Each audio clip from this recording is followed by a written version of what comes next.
All right, so we're about 25% of the way through 2025. So I wanted to sit down and give you a full tour of my home desk setup and all the tools, tech, and products that I use to stay as productive as possible.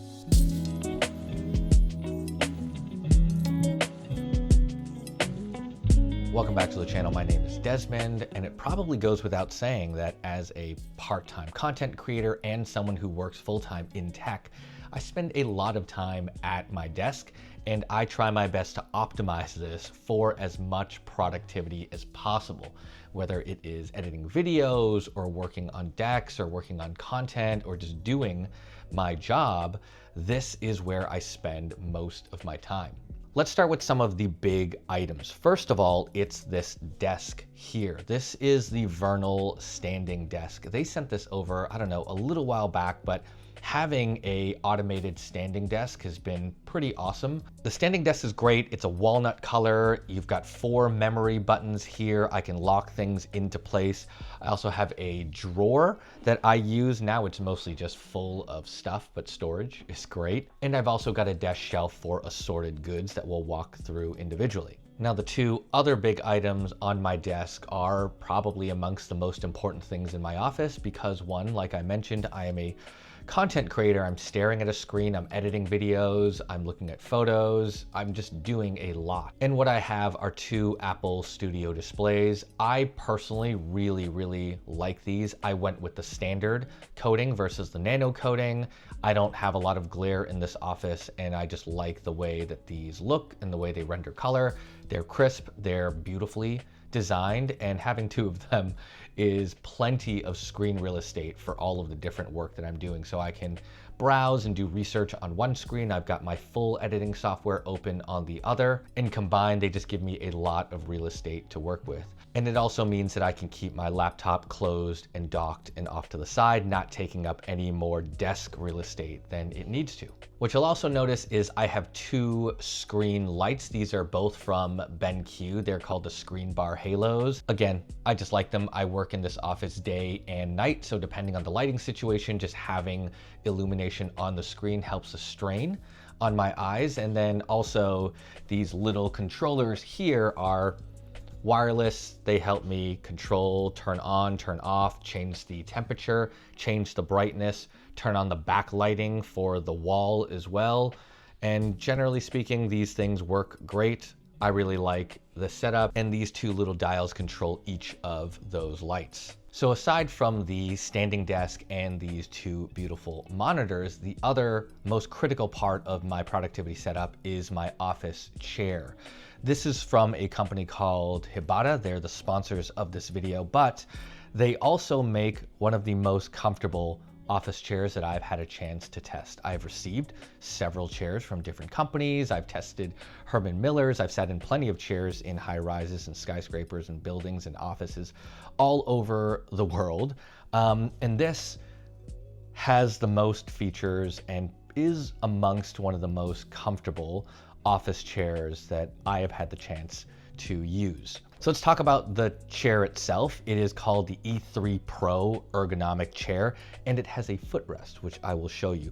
But what I really like about it is the adjustability for all of the different scenarios in which I work or relax or basically do nothing in. First of all, standard sitting position is great. What you'll notice here is we actually have built-in lumbar support, so you can adjust it up and down for whatever your needs are. You can also even, much like a sports car, adjust the tightness around your torso, so it's really quite nice. We have a headrest that is also adjustable here, and the height of this chair is completely adjustable, so it can go up and down however you need it to fit whatever size you are or whatever seating style is going to be the most comfortable. The other thing you'll notice, and probably you're seeing it now, is I've got the hand rests raised up because this isn't a small chair, but when I want to get really close to my desk, I can raise these 2 hand rests so that I can scoot in and get more done. And because I can push the armrest out, I can actually put my elbows here and I can work at my desk without this getting in the way of me scooting closer in. But when you don't need that, of course, we can drop this here and you've got a pretty extendable armrest. They, of course, angle in, they angle out, they push in, they push out. There's a lot of adjustment here and it feels pretty sturdy. And like any standard office chair, of course, we can adjust up and down. We can adjust the level of recline, the rigidness of that recline, or we could lock it in any single reclining position. But what I want to talk about that I really like about this chair, and I didn't realize that I would enjoy it so much until I had it, is the built-in footrest. So under the chair, there's a footrest that slides out on a rail system. And then you flip out the footrest itself, which means now when I'm fully reclined, I can put my legs up.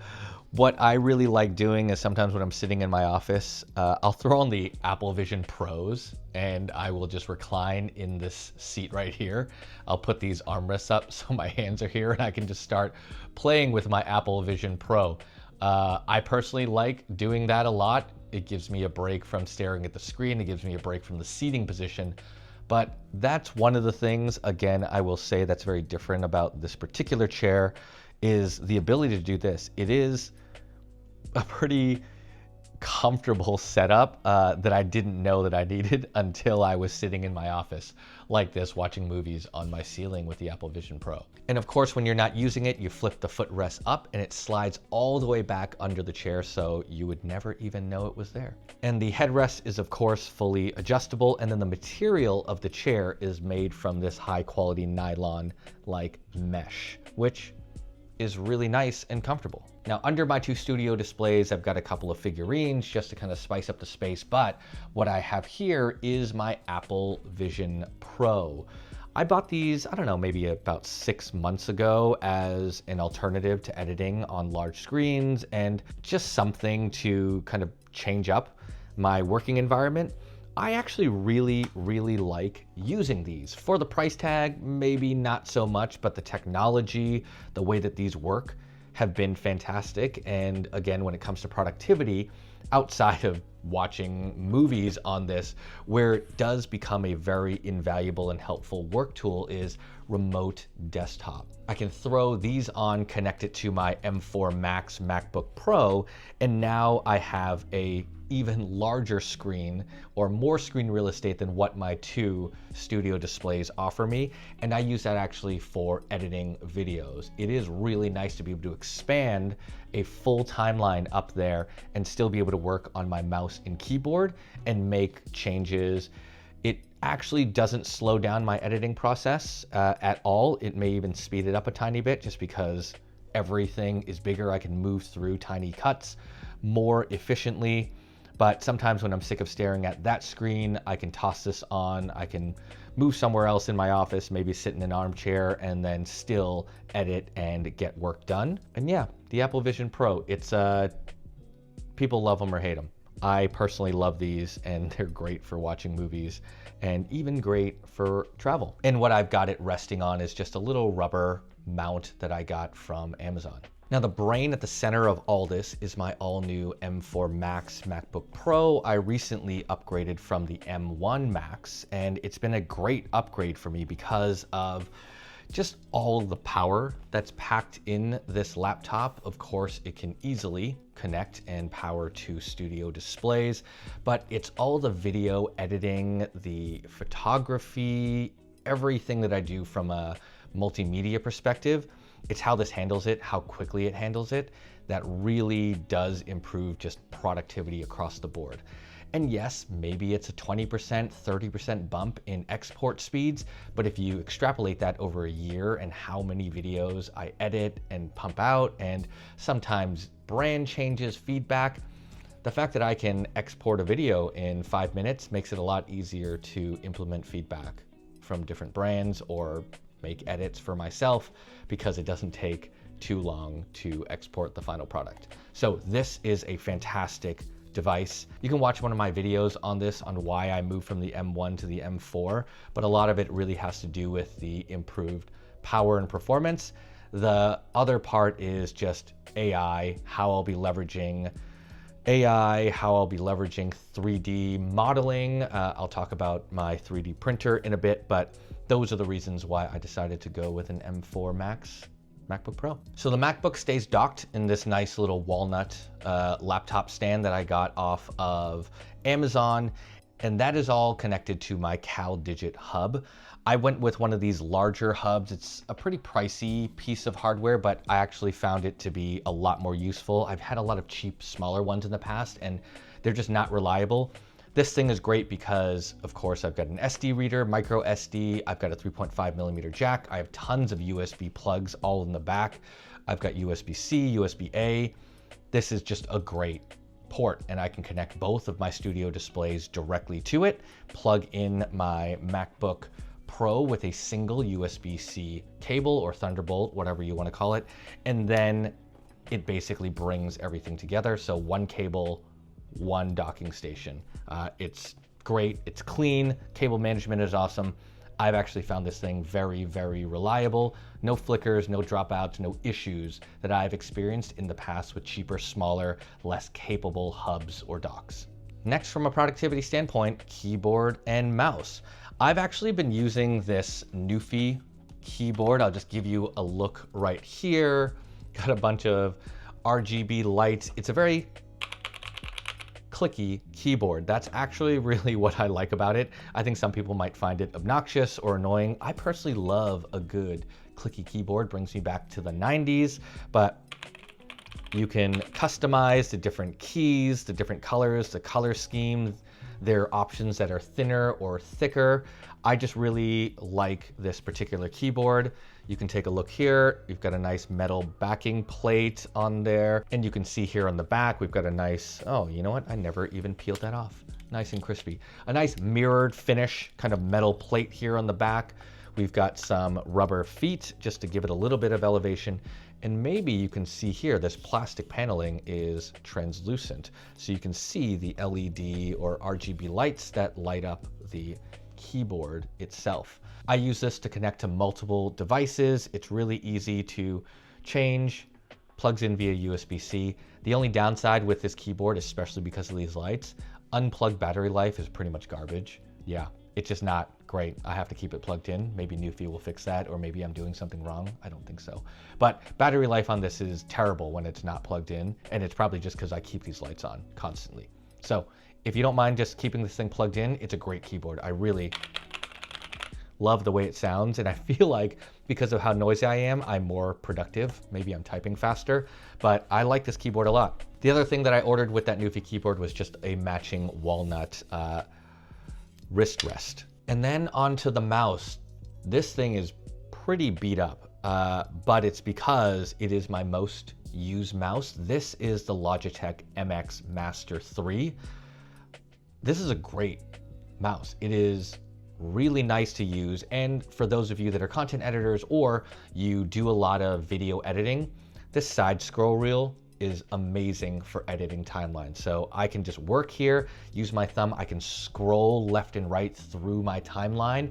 It really, really does improve just productivity across the board because of how quickly I can scroll side to side, cut, move things around. It's a great mouse. It's pretty old now. I don't even know if there's an MX4. In all honesty, they're probably due for an upgrade, but if they do come out with a new one, I will get it. But I don't know, you can see here, it's pretty beat up. It was black and now it's just kind of grayish. So moving on, off the desk is actually my Bambu Labs PS1 3D printer. And on top of that, I have the Bambu Labs AMS model. Because I am running my own online business, I'm doing a lot of product development. This allows me to rapid prototype a lot of different travel products that I'm working on, which really improves productivity overall. Aside from that, I've got kids, so I can print Halloween costumes, Spider-Man masks, all types of different things in a 3D printer of this size. The reason why I also went with the AMS model was ultimately for productivity. I can load 4 different colors and 4 different types of filament in there, and I can print things in a single go. So I can have a multicolor print happening all at once. I don't have to switch out different filaments during each cycle. It saves time, very convenient, and again, ultimately designed to improve productivity and just the rate at which I can create prototypes, the rate at which I can create basically anything that I want to create. That also goes into why I upgraded to the M4 Max. I'm doing a lot of 3D modeling. I am rendering different products and prototypes that I'm creating that I then send to this printer. Just rounding it out because this video is running pretty long. I've got pens, I've got notebooks because I like to do physical or written out to-do lists sometimes. I like to journal or take notes or just sketch ideas. I also have headphones. These are the AirPod Pro 2s. I've got the AirPod Maxes, the USB-C version that I really like when I just want to focus, concentrate, and kind of dial out the sound in my house. And finally, we can't forget about coffee. Some of the, I guess, oddest pieces of tech, but I really, really do like them, is these are Ember mugs, not sponsored. But I'm a slow coffee drinker. I'll have 1 cup of coffee and sometimes I get stuck in work and I just forget to drink it. This keeps the coffee warm and hot to my desired temperature. I also have the travel mug version, which has a built-in LCD screen. I named this affectionately Bruce Wayne. But this is great. I always have to have something like this at my desk because I am such a slow coffee drinker, or tea, whatever, hot beverage. It takes me a while to get through. Most of the times, if it's in a normal cup, it's probably cold by the time I finish it. So having some tech like this is great. And there is a little charging dock that just sits on my desk all the time. All right, so that is a tour of my home desk setup for productivity. I will do a separate video on my studio side of this office. I've got different camera gear, gimbals, robots, all types of stuff I use to film this content, and I will do that in a separate video because this one would have been much too long. If you like this video, hit that like button, subscribe for more videos just like this. I will leave links to everything that's available for purchase in the description below. I will catch y'all in the next one.